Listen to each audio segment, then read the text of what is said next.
Ang Starbucks Coffee Company ay isa sa mga pinakakilalang tatak sa buong mundo na nagpabago sa paraan ng pag-inom at pagbili ng kape ng milyon-milyong tao. Mula sa simpleng pagbebenta ng mga dekalidad na butil ng kape, ang kumpanyang ito ay naging isang higante sa industriya ng pagkain at inumin na nagtakda ng mga bagong pamantayan sa presyo, serbisyo at karanasan ng mga mamimili.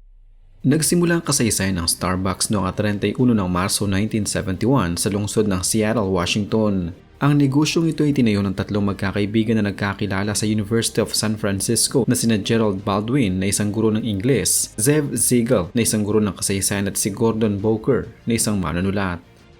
Ang kanilang orihinal na layunin ay hindi ang magbenta ng mga templadong inumin kundi ang magbenta ng mga mataas na uri ng roasted coffee beans at mga kagamitan sa pagtitimpla ng kape. May inspirasyon mula kay Alfred Pitt na isang Dutch immigrant at may-ari ng Pitt's Coffee and Tea. Nagambag ang tatlong tagapagtatag ng tig $1,350 at nangutang ng $5,000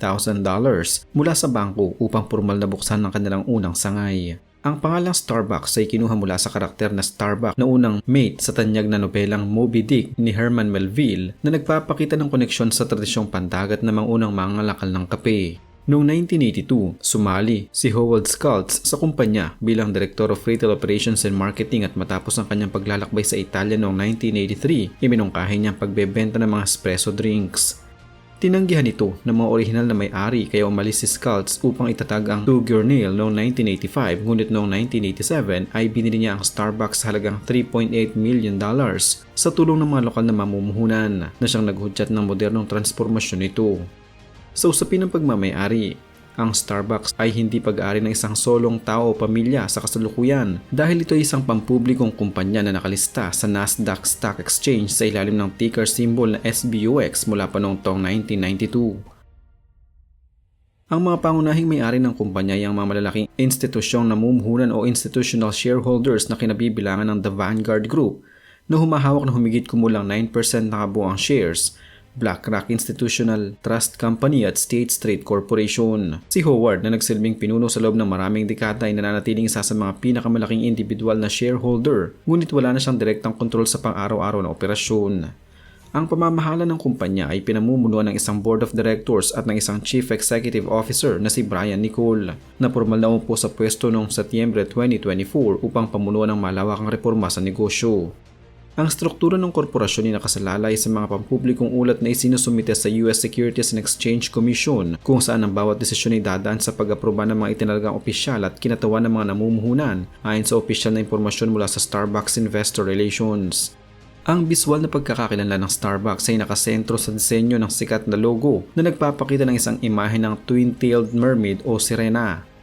Ang orihinal na logo noong 1971 ay binuo ng corporate artist na si Terry Heckler na kumuha ng inspirasyon mula sa isang 16th century Norse woodcut na nagpapakita ng isang sirena walang damit sa itaas na bahagi ng katawan at may hawak na dalawang buntot. Ang pagpili sa sirena ay isang pagkilala sa kasaysayan ng dagat ng Seattle at sa mahabang paglalakbay ng mga butil ng kape mula sa iba't ibang panig ng mundo patungo sa mga daungan. Sa mitolohiyang Griego, ang mga sirena ay kilala sa kanilang mapang-akit na tinig na umaakit sa mga mandaragat na ginamit ng kumpanya bilang isang metapora para sa mapang-akit na bango at lasa ng kape na umaakit sa mga mamimili. Sumailalim sa apat na malalaking pagbabago ang logo ng mga taong 1987, 1992 at 2011. Sa kasalukuyang disenyo na ipinakalala noong 2011, inalis ang bilog na may nakasulat na pangalan ng kumpanya, ginawang kulay berde ang buong logo ng sumisimbolo sa paglago at kasaganaan at ginawang hindi perpekto o asymmetrical ang mukha ng sirena upang maging mas mukhang tao at malapit sa mga customers. Ang mabilis na pagsikat ng Starbucks sa buong mundo ay hindi lamang dahil sa produkto kundi dahil sa paglikha ng konsepto ng third place o ikatlong lugar sa pagitan ng tahanan at ng pinagtatrabahuhan. Sa ilalim ng pamamahala ni Howard, binago ng kumpanya ang atmosfera ng mga coffee shops sa pamamagitan ng paglalagay ng mga komportableng upuan, mainit na ilaw at libreng internet access na humihikayat sa mga tao na manatili, magtrabaho o makipagkwentuhan. Ang estratehiyang ito ay sinabayan ng agresibong marketing at lokasyon kung saan nagbubukas sila ng maramihang sangay sa mga pangunahing sulok ng mga lungsod upang maging pamilyar at madaling puntahan ng publiko. Nagtagumpay din ang kumpanya sa pagpapakilala ng mass customization kung saan pinapayagan ng mga mamimili na pumili ng uri ng gatas, tamis at flavor shots na nagre-resulta sa libo-libong posibleng kombinasyon ng inumin. Ang paggamit ng mga tasa na may nakasulat na pangalan ng customers kahit minsan ay may maling baybay ay naging viral sa mga social media platform na nagsilbing libreng patalastas para sa negosyo. Sa kabila ng tagumpay, hinarap ng Starbucks ang maraming kontrobersiya at matinding isyu sa iba't ibang panig ng mundo na nagdulot ng pinsala sa reputasyon nito. Isa sa mga pinakamalaking usapin ay ang mga kaso ng labor disputes at union busting kung saan inakusahan ng kumpanya ng ilegal na pagtatanggal sa mga empleyadong nagtatakang magtayo ng union sa ilalim ng Starbucks Workers United noong mga taong 2021 hanggang 2024.